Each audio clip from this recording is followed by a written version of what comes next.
안녕하세요, K입니다. 우리가 간헐적 단식을 합니다. 의도적으로 할 수가 있겠고요. 또는 의도적이 아닌데 어떤 종교적인 목적, 치료 목적을 가지고 하는 거나 또는 재난을 당해서 구조가 되기 전까지 그냥 버텨야 되는 상황이 있잖아요. 물만 겨우 마시면서 살아나신 분들, 그런 분들 정말 건강 상태 괜찮으신지 걱정도 되잖아요. 그리고 또는 투쟁을 위해서 단식을 하시는 분들도 있겠고, 의도적이든 비의도적이든 여러 형태의 단식이 있겠는데요.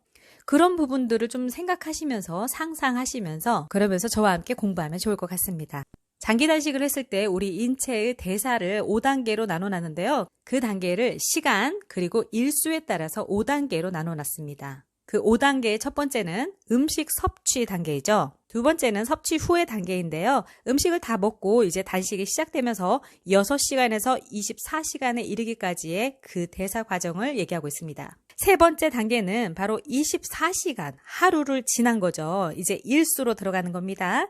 하루에서 2일까지 어떤 일이 일어날까? 그게 바로 포도당 신생합성이라는 단계예요. 이게 뭔 말인지는 좀 이따가 들으시면 아십니다. 네 번째, 4단계에서는 바로 이때 케톤 상태에 접어들게 되는데요. 다시 말하면 케톤 상태는 단식을 시작한 후 2일에서 3일에 이르기까지 나타난다고 합니다. 당을 태우는 몸이 아닌 지방을 태우는 몸의 상태가 되는 거죠. 다음에 5번째 5단계인데요. 바로 단식 후 5일 정도가 일어나면 단백질 보존 단계라고 합니다.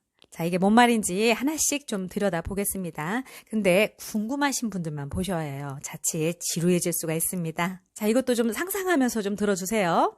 음식을 섭취하면 두 가지가 올라가는데요. 바로 혈당과 인슐린이 올라가게 됩니다. 음식을 흡수하게 되면 혈당 수치가 올라가면서 포도당을 세포 속으로 밀어넣기 위해 인슐린 수치가 올라가게 된대요. 그러면서 우리 몸에 있는 세포는 이 포도당을 에너지로 사용하는 거죠. 음식을 먹는 이유가 바로 에너지가 필요하기 때문에 먹는 거잖아요. 그래서 에너지로 이때 사용되는 게 바로 포도당이라는 거예요. 즉시 사용하는 분량인 거죠. 근데 여분의 포도당은 이전 영상에서 말씀드린 대로 간의 글리코겐으로 저장되거나 지방으로 전환되는 거죠. 그러니까 우리는 너무 많이 먹었어요. 그리고 너무 많이 남았어요. 그러면 다 이렇게 글리코겐으로 저장되거나 지방으로 전환되게 되는 거죠.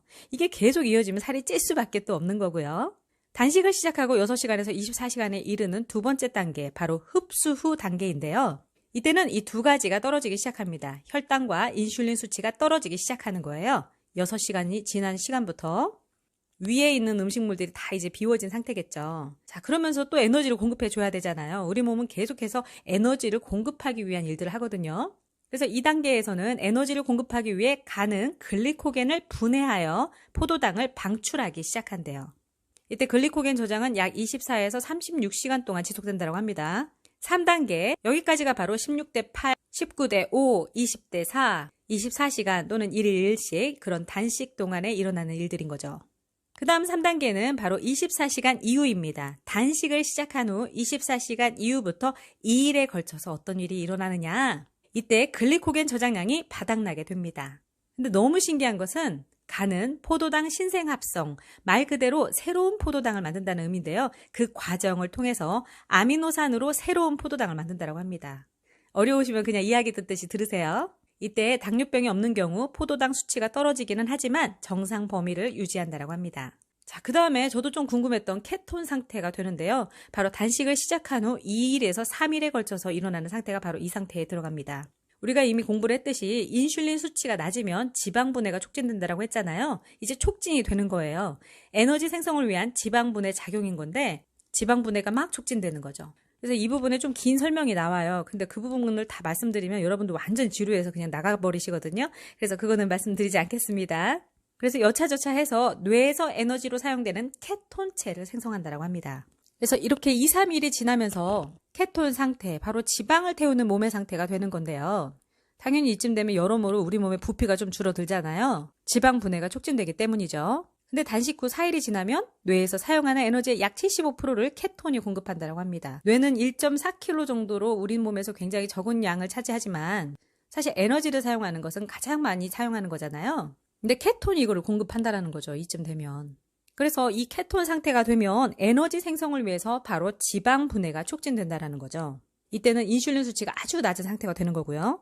그리고 마지막 단식 후 5일 정도가 됐을 때는 단백질 보존 단계라고 하는데요. 이게 무슨 말인가 했어요. 이때는 높은 수준의 성장 호르몬은 근육량과 지방 없는 조직을 유지한다고 합니다.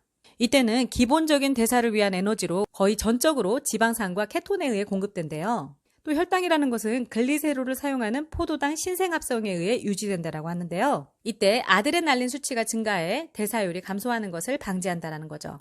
정상적으로 단백질 양이 변화는 하지만 단백질이 에너지로 사용되지 않는다고 합니다. 이 5단계는 결국 우리 몸에 에너지를 공급하기 위해서 포도당 연소에서 지방 연소로 전환하는 과정을 설명하는 거래요. 지방은 결국 우리 인체에 저장된 음식 에너지인데요. 음식이 부족하면 자연스레 저장된 음식이 방출되어 빈 곳을 메우는 거죠. 인체는 저장된 지방을 모두 소모할 때까지 지급을 하기 위해 근육을 태우지 않는다고 합니다.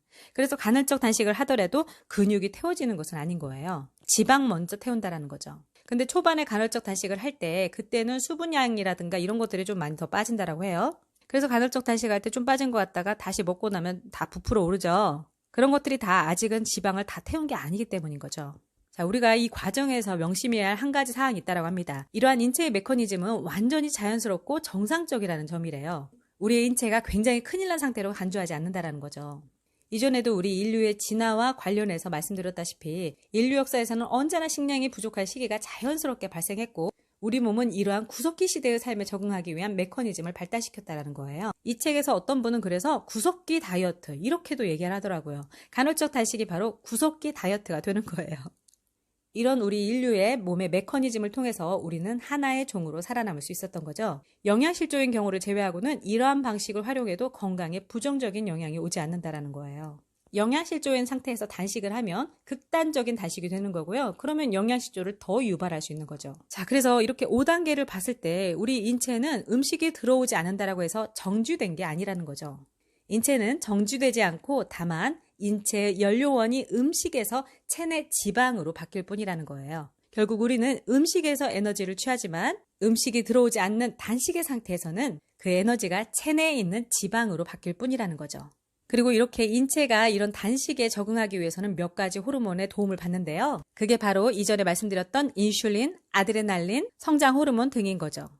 근데 인슐린 수치가 낮아지면 체내 여분의 소금과 수분도 빠져나가기 때문에 수분을 충분히 섭취해 주는 것은 굉장히 중요한 거죠. 자, 이렇게 해서 5일 동안 이어지는 단식, 장기 단식은 어떤 일이 일어나는지 한번 인체의 신비에 대해서 살펴봤는데요.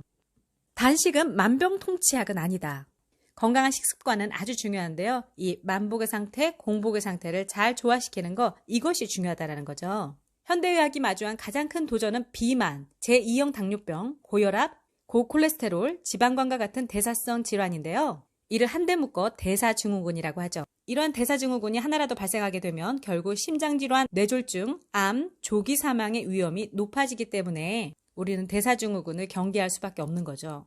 이러한 대사증후군의 근본 원인은 과한 당분, 액상 과당, 인공향료, 인공감미료, 정제 곡물, 정제된 탄수화물이죠. 이것에 지나치게 의존하는 식단에 있다는 거죠. 이런 것들이 다 인스턴트, 패스트푸드 그런 가공식품들이기 때문에 우리는 정말 리얼 푸드를 먹는 것을 정말 더 신경 써야 됩니다. 이런 가공식품이 없었던 시대, 바로 전통적 식습관을 유지해온 사회에서는 이러한 대사장애를 겪지 않았다는 거죠. 근데 이제 우리는 기억에서 다 사라져 버렸지만 다시 이렇게 공부를 통해서 알게 됐잖아요. 전통적 식습관 중 하나인 이 간헐적 단식에 초점을 또 맞춰야 된다는 거죠.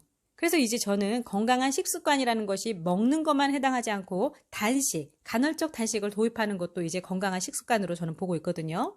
그 안에서 수분을 충분히 섭취하는 것도 보고 있고요. 간헐적 단식 시간을 스트레스 받으면서 힘들게 하지 않으려면 우리가 이런 개념에 대해서 잘 이해하고 우리 몸이 이렇게 움직이고 있구나. 그러니까 간헐적 단식은 우리 몸에 이런 이로움을 주고 있구나. 이런 것들을 잘 이해하면서 진행할 필요가 있는 거죠. 근데 간헐적 단식만 신경 써서 또 만복의 상태를 좋아야 될 때, 즉 음식물을 섭취해야 될 때 정말 건강한 원료, 식재료 이런 것들에 관심을 가지면서 인슐린의 수치를 강력하게 올리는 것, 또 최소로 올리는 것 이런 것들에 대한 이해력도 높여가면서 간헐적 단식을 하면서 또 건강한 식사 이런 라이프 스타일을 하나씩 우리가 만들어 가야 된다는 거죠. 간헐적 단식을 통해서 얻는 가장 일관된 효과 중 하나는 결국 인슐린의 감소거든요. 그 수치를 낮게 유지할 수 있는 거예요. 모든 음식은 인슐린을 어느 정도는 올린다고 합니다. 그러나 그 정도가 많이 올리는 것, 적게 올리는 것 그런 차이가 있거든요. 정제된 탄수화물과 당, 이것이 인슐린을 가장 많이 올린다라고 했고요. 그 다음에 단백질이고요. 그 다음에 지방이 많은 식품이 인슐린을 가장 적게 올린다라는 거죠. 그래서 어떤 면에서 보면은 이 음식들은 결국 인슐린을 다 증가시키긴 하는 거예요. 그래서 인슐린을 줄이는 가장 효과적인 방법은 사실은 모든 음식을 먹지 않는 것이라고 합니다. 바로 단식인 거죠. 간헐적으로 단식을 우리 몸에 도입하는 거죠. 간헐적 단식. 단식을 어떤 한 번만 하지 않고 이벤트성으로 하지 않고 간헐적으로 시행한다라는 건데요. 이렇게 간헐적인 단식을 통해서 자주 인슐린 수치를 낮추면 인슐린 민감도가 향상된다라고 합니다. 그래서 인슐린에 더 잘 반응하게 된다라고 해요. 그게 바로 인슐린 민감성이라고 하더라고요. 근데 반대말은 뭐냐? 바로 나쁜 거죠. 인슐린 저항성입니다. 이제 말도 안 듣는 거예요. 완전 이제 말 안 듣는 거. 인슐린 저항성이 오게 되면 제2형 당뇨병의 근원이 된다고 합니다. 그래서 인슐린 저항성이라는 것은 제가 이전에 기적의 식단 그 책에서 말씀을 드렸었는데요. 정말 만병의 근원이라고 볼 수 있을 정도로 굉장히 심각한 거거든요. 한번 망가지면 이제 삶의 질이 달라지는 거예요. 그래서 우리는 간헐적 단식을 하면서 저탄수, 저당을 유지하는 것, 그런 식단을 하는 것이 굉장히 중요합니다. 그래서 우리는 좋은 영양의 기본을 우리의 식습관에 실천을 해야 되겠는데요. 첫 번째는 가공하지 않은 자연 음식을 먹어라. 두 번째는 당분과 정제 곡물을 줄여라. 세 번째는 천연 지방 섭취를 늘려라. 네 번째는 가공 지방을 줄여라. 다섯 번째는 음식 섭취와 간헐적 단식 간의 균형을 이루는 것. 그러면서 탄수화물, 단백질, 지방의 다량 영양소와 미량 영양소, 수분의 균형을 이루는 것. 이러한 부분들이 중요하겠습니다. 자, 이렇게 해서 우리는 건강한 식습관과 건강한 간헐적 단식을 통해서 독소를 비우는 몸으로 만들 수 있습니다. 다음 영상에서 또 만나요. 제발 안녕.